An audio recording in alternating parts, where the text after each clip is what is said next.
এটা 400 বছরের আগের মসজিদ আর কি। আমরা শুনছি, আমরা ছোটবেলা যেরকম দেখতে আইছি, আমি বাপদাদারা যেরকম দেখতে আইছি, আমরা ওরকম দেখতে আইছি।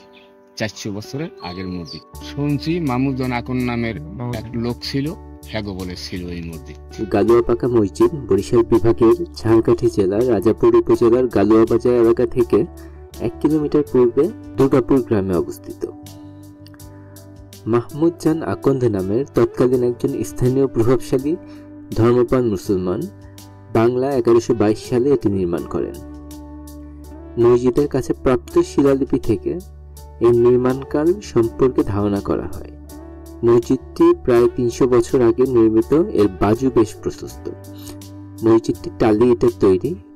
বর্তমানে মসজিদটি সংস্কার করা হয়েছে বলে এর ইটগুলো দেখা যায় না।